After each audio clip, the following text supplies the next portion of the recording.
Bonjour à toutes et à tous, soyez les bienvenus pour cette nouvelle édition de votre magazine hebdomadaire consacré à la santé et société. Aujourd'hui, nous allons parler prévention et tout particulièrement d'un parcours de prévention qui a été mis en place par l'URPS et qui s'appelle MedPrev. Pour nous en parler, nous recevons aujourd'hui le docteur Jean-Luc Delaban. Ça y est, je commence avec mes premières bêtises de la journée.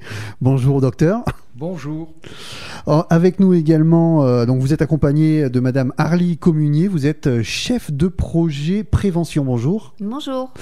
Alors, ensemble, on va parler de ce parcours qui est MedPrev. Alors, avant de rentrer dans le détail de ce parcours, tout d'abord, un mot concernant la prévention.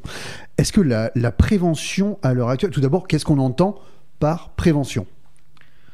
La prévention, c'est quelque chose de très important parce que les médecins, vous les entendrez surtout parler du soin. Les patients aussi nous demandent du soin. Mais on arrive maintenant à un moment où les chiffres montrent que si l'espérance de vie stagne, l'espérance de vie en bonne santé, elle, a tendance à diminuer et on assiste au développement majeur des maladies chroniques. Or, ces maladies chroniques empoisonnent tout le monde, les patients, les médecins et même les services de sécurité sociale parce que c'est ce qui leur coûte beaucoup d'argent. Et une des solutions à ces maladies chroniques et à leur importante évolution, c'est la mise en place de plus de prévention dans le quotidien des usagers. Je dis des usagers et pas des patients, puisqu'il s'agit bien d'agir en amont même d'être malade. Pour le coup, on peut déterminer un peu 3 grands moments de prévention. Il y a ce que nous, on appelle la prévention primaire, c'est-à-dire qu'est-ce qu'il faut faire pour rester en bonne santé avant d'être malade. Puis la prévention secondaire, que les gens connaissent bien au travers, par exemple, de la vaccination ou des dépistages des cancers, qui permettent donc d'éviter certaines maladies. Et puis enfin, la prévention tertiaire, qui, elle, est comment, quand on est déjà malade, qu'est-ce qu'on peut faire pour éviter que ça ne s'aggrave trop vite ? Alors, cette prévention, j'imagine que là, en l'occurrence, on va parler de MedPrev, mais j'imagine que l'objectif qu'on cherche à atteindre, ce n'est pas forcément le fait de ne pas être de ne pas être malade, c'est le fait d'apprendre ou de prévenir le fait d'être malade. L'idée, c'est de rester en bonne santé. Voilà. Oui, c'est vrai. L'idée, c'est de tout faire pour rester en bonne santé le plus longtemps possible et d'avoir des comportements de vie favorables à la santé de manière à préserver ça le plus longtemps possible et évidemment de reculer l'apparition des maladies qu'on évoquait tout à l'heure. Et j'imagine que c'est un des enjeux qui a été visé lorsque MedPrev a été créé. C'est l'enjeu majeur de MedPrev. C'est l'enjeu majeur de MedPrev. C'est l'enjeu majeur de MedPrev, c'est-à-dire comment ça a commencé tout ça. Ça a commencé par des médecins qui nous disaient on voit bien qu'il y a des choses qu'on sait super bien faire et il y a des choses qu'on sait moins bien faire. Et notamment interroger les gens sur ce qu'ils font et le lien entre ce qu'ils font et leur santé et l'apparition de maladies. Et donc ça a commencé un petit peu comme ça, Jean-Luc, où c'était on s'interrogeait, ouais. Comment faire, comment amener les personnes à parler de ce qu'ils font et quel lien ils font avec leur santé. À l'URPS Médecins, on a mis en place depuis plus de 10 ans une commission de prévention que j'ai le plaisir de présider, et cette question est récurrente depuis longtemps parce que on n'a pas de formation, nous, en médecine de base sur ces sujets-là. On apprend beaucoup à soigner, on apprend à interroger des patients sur leur tension, leur taux de cholestérol ou leur glycémie. On est beaucoup moins à l'aise pour les interroger sur ce qu'ils font. Alors, il y a les classiques questions vous fumez, oui, non, c'est bien, c'est pas bien. Voilà, c'est l'inverse de ça qu'on veut faire. Hein. C'est-à-dire, l'idée, c'est de pouvoir à un moment prendre un temps pour s'arrêter avec le patient et s'interroger d'une manière très large sur toutes ses habitudes de vie qui peuvent avoir des conséquences sur sa santé, de voir ce qui fait bien, de voir ce qui fait moins bien et d'essayer d'avancer sur le sujet. On en reparlera tout à l'heure un peu plus dans le détail avec des thématiques très larges. Alors justement, on évoquera effectivement Medprev en détail dans la deuxième partie de cette émission. Avant d'entamer cette partie-là, forcément, je vais vous demander, mais qui est-ce qui a élaboré Medprev ? Parce que là, on parle d'un parcours complet avec des applications. On parlera tout ça en détail tout à l'heure, mais qui l'a élaboré ? Alors, c'est un peu la suite de ce que je vous décrivais, hein, c'est-à-dire que il y a 10 ans, on a commencé à essayer de voir comment on pourrait faire réagir les gens en leur posant des questions. On a fait une première ébauche d'un petit programme sur tablette qui était proposé chez le médecin. Donc des tests de médecine ont été faits là-dessus, qui ont montré à la fois des points positifs et des points négatifs. Et puis, fort de ça, on a évolué. Et depuis 4-5 ans, on travaille alors sur ce projet-là, hein, vous l'avez bien dit, qui est un parcours de prévention centré et aidé par un outil informatique. Donc l'idée, c'est l'URPS Médecin qui en est, l'URPS Médecin Nouvelle-Aquitaine qui en est l'éditeur, on va dire. Bien sûr, on s'est entouré de tout un tas d'avis d'experts. Hein. On est aussi, et ça c'est très important en matière de prévention, hein, on est évalué par le CHU de Bordeaux avec des pointures nationales sur tout ce qui est justement des interventions en prévention, parce que c'est extrêmement compliqué d'être positif et d'être pertinent en prévention. Et à partir de là, alors cette partie-là a été financée par l'Agence régionale de santé, la partie de l'évaluation. Et puis, petit à petit, comme cet outil a rencontré un certain succès, il y a 2 ans, on a eu le prix de la meilleure innovation en ville à l'espace de santé numérique à Paris. Donc, fort de ça, d'autres URPS, d'autres régions nous ont rejoints et sont en train de nous rejoindre, comme les Hauts-de-France, la Normandie, etc. Je rajouterais à ce que dit Jean-Luc que pour pouvoir élaborer un tel dispositif, il faut de nombreuses compétences. Des compétences de médecins qui sont directement confrontés avec la réalité et avec ce que les patients disent ou ne disent pas. Mais il faut aussi, en tout cas c'est notre expérience, avoir des experts de contenu, c'est-à-dire des spécialistes sur le sommeil, sur l'alimentation, voilà, donc que nous sommes allés chercher. Avoir des experts qui travaillent plus sur comment accompagner les modifications de comportement.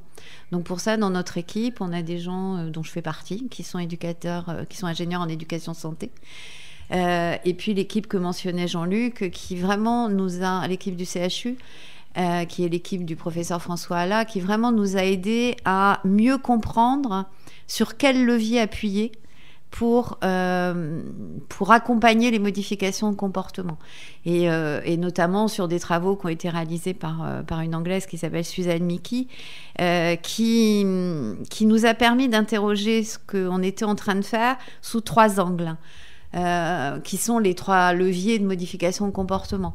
Est-ce que dans le parcours, à la fois l'outil et à la fois l'intervention des professionnels de santé intervient sur la motivation des personnes ? Si oui, comment ? Est-ce que le deuxième levier en dehors de la motivation, c'est ce qu'elle appelle capability, c'est-à-dire la capacité de développer des connaissances et des compétences ? Est-ce que dans notre parcours, on apporte des connaissances et des compétences qui vont aider à la modification de comportement ? Et la troisième chose qui a été riche pour nous, en tout cas, qui nous a vraiment ouvert les yeux, de dire on ne peut pas changer de comportement si on n'agit pas sur notre environnement et si l'environnement n'agit pas sur nous. Donc bien évidemment, dans Medprev, le parcours Medprev, on ne fait pas d'action sur l'environnement.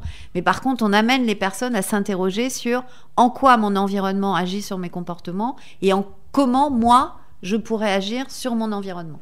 Et alors on en parlait justement hors antenne, un petit peu avant l'émission, mais c'est intéressant de voir comme MedPrev prévoit non seulement d'orienter vers des interventions externes, mais aussi de donner des petits trucs et astuces pour que chacun soit acteur de sa propre santé.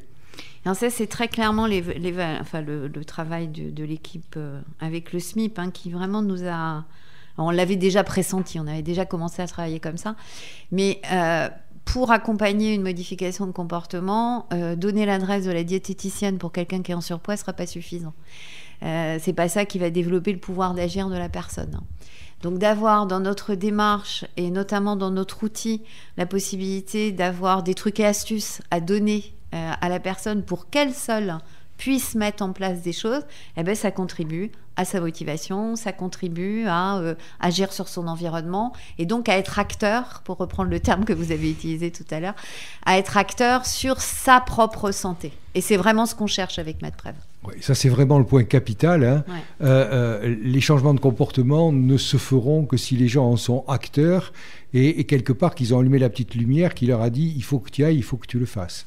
De force, ça ne marche jamais. Bonjour, si vous venez de nous rejoindre, Santé et Société se poursuit.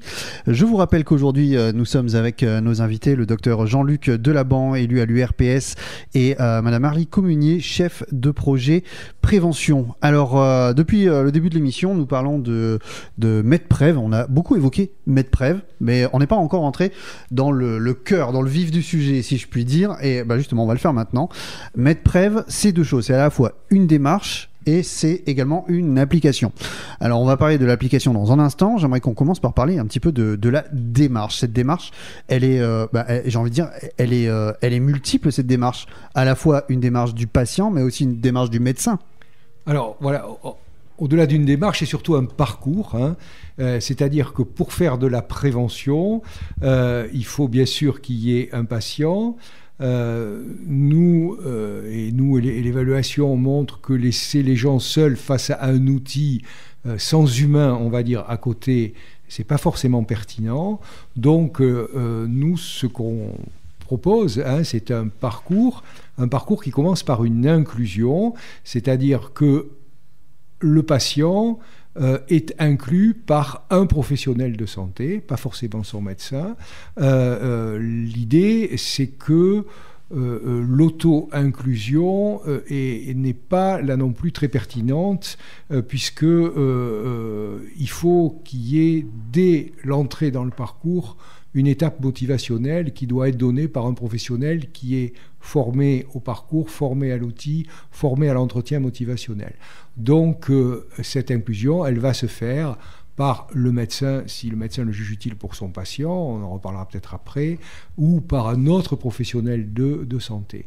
Une fois que le patient est inclus, il va pouvoir, grâce à des codes, recevoir sur son téléphone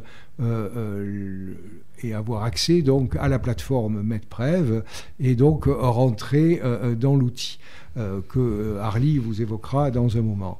Une fois qu'il aura répondu à des questionnaires dans cet outil, le patient est invité à reprendre un rendez-vous avec son médecin ou toute autre personne à qui le médecin a donné délégation pour débriefer, donc je reviens sur ce que je disais, encore de l'humain, pour débriefer ce questionnaire et voir si il y a des choses à modifier et donc écrire un projet de modification de comportement en accord entre le praticien et donc le patient.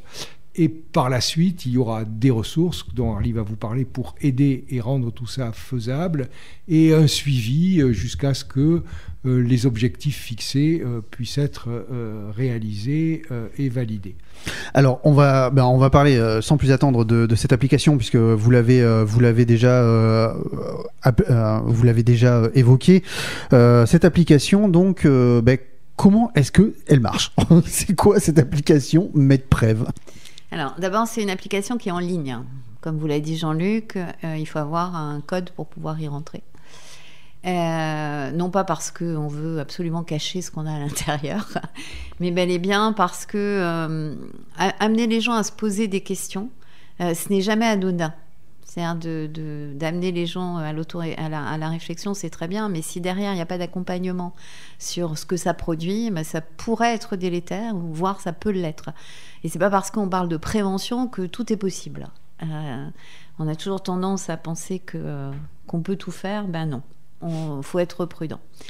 Alors, dans cette application, il y a un questionnaire. On a parlé d'un questionnaire. Est-ce que c'est la première des choses qu'on va avoir Alors, la première chose qu'on voit quand on rentre dans MedPrev, la première chose qu'on vous demande déjà, c'est de compléter votre compte et on vous demande si vous êtes parent, si vous avez un projet de grossesse, si vous êtes enceinte, si vous êtes aidant, etc.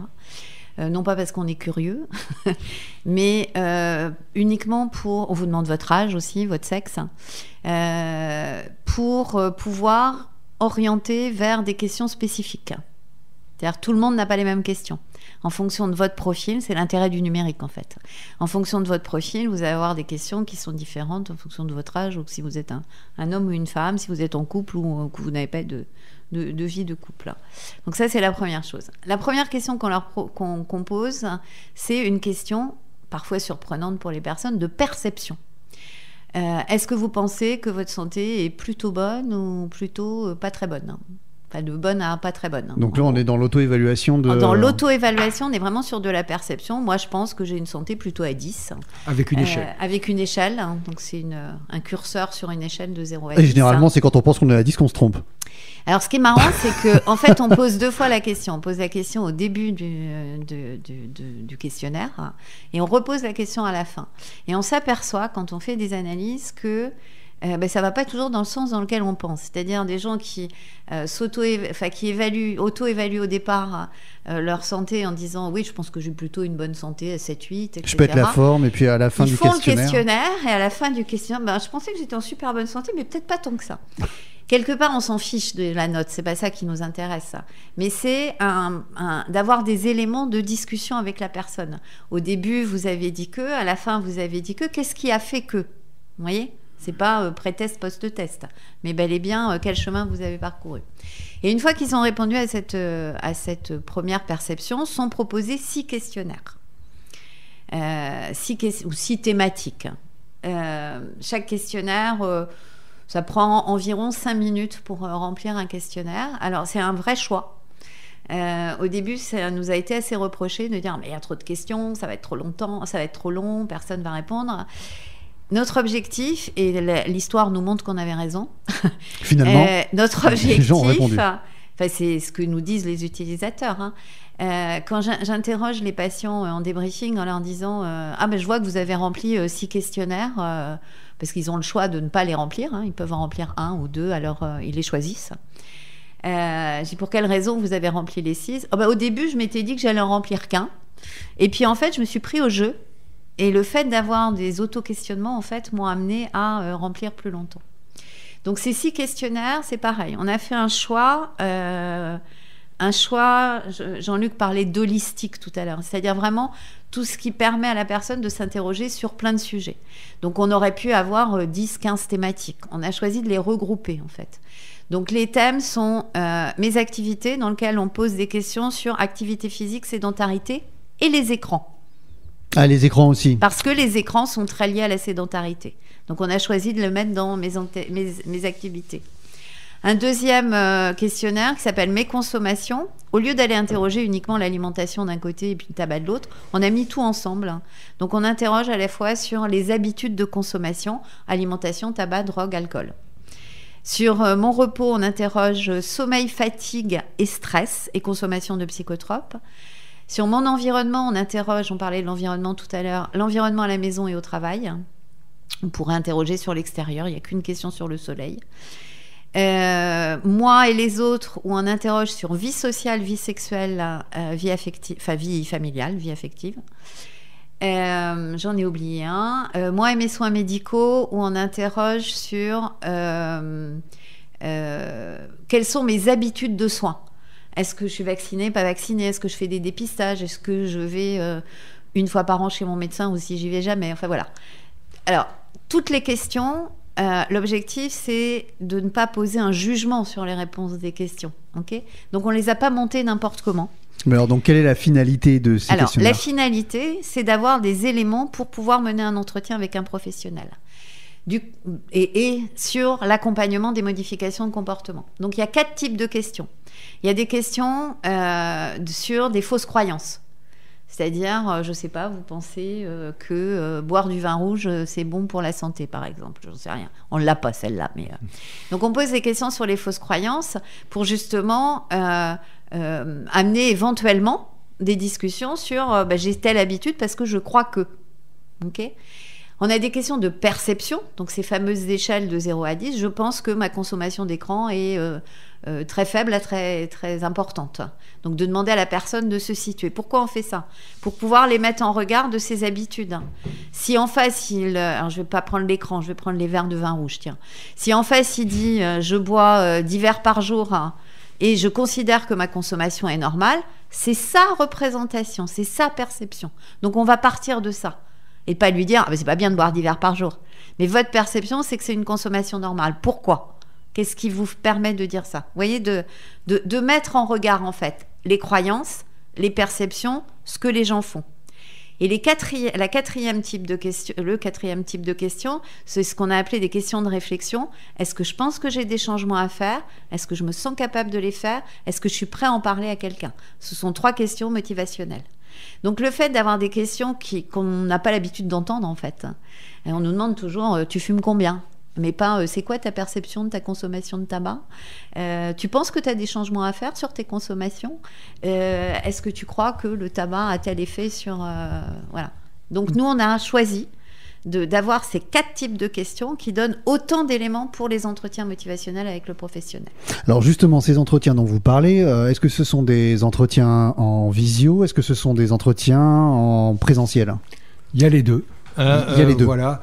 Donc les questionnaires, vous l'avez bien compris, ils aident le médecin, mais ils sont aussi, et c'est très important, réflexifs pour le patient, c'est-à-dire qu'ils vont commencer à faire germer une petite graine dans la tête du patient et entraîner déjà une envie peut-être de changer de comportement, ou voire même, c'est ce qu'on disait tout à l'heure, des gens qui arrivent au débriefing et qui ont déjà mis en place des stratégies de changement de comportement parce que l'interrogation qui leur a été faite a déclenché des petits changements.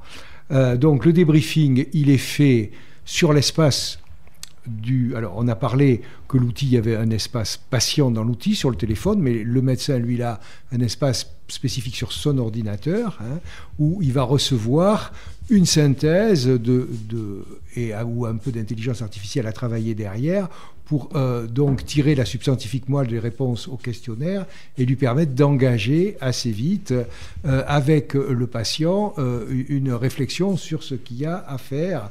Donc ça peut être fait en présentiel avec le médecin. Mais vous savez, il y a beaucoup de travail chez les médecins et de moins en moins de médecins.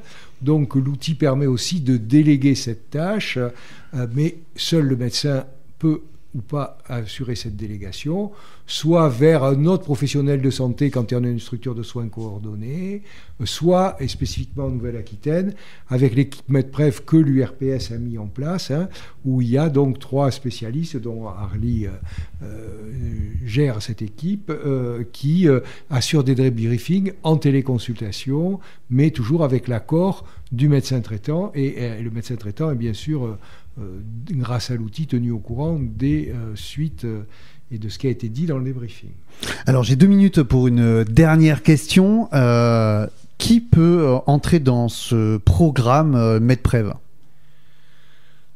Alors, on pourrait penser que c'est bon pour tout le monde. En réalité, oui et non, dans la mesure où, je vous l'ai dit, il y a peu de ressources humaines à mettre en face. Et en termes de prévention, la prévention n'est pas une demande fondamentale de la population, sauf ceux qui en ont le moins besoin. Donc il s'agit de ne pas emboliser le système par des gens qui font déjà tout bien et qui ont besoin d'être rassurés. Et donc c'est pour ça que nous, on pense qu'il faut proposer cet outil et ce parcours à des gens à des moments de vie particuliers, ou à par exemple, quand un médecin reçoit un nouveau patient, c'est très intéressant parce que ça permet de rentrer dans une nouvelle relation avec son patient. Ça peut être des moments de vie, le mariage, le départ à la retraite, le fait d'avoir des enfants, qui sont des moments de vie opportuns pour provoquer des changements de comportement. Très bien. Alors, on aurait encore tellement de choses à dire, mais là, c'est le temps qui va nous manquer. On va devoir rendre l'antenne. En tout cas, sachez que si vous voulez en savoir plus sur MedPrev, vous pouvez aller sur le site internet. Il existe un site internet MedPrev, donc n'hésitez pas à aller vous renseigner. Et un contact. Alors, je vous en prie. Juste sur le site internet, vous avez un contact, donc que vous soyez usager, patient, professionnel de santé, n'hésitez pas à laisser un message. C'est nous qui sommes au bout, il n'y a personne d'autre. Donc n'hésitez pas à poser toutes les questions que vous avez à poser. Et parlez-en à votre médecin, qui pourra se retourner vers l'URPS s'il a besoin de renseignements. Très bien. Eh bien, en tout cas, merci beaucoup, docteur Jean-Luc Delaban et madame Arlie Communier, d'être venus dans nos studios pour nous parler de MedPrev. On se retrouve toutes et tous la semaine prochaine pour une nouvelle édition de votre magazine Santé et Société. D'ici là, portez-vous bien.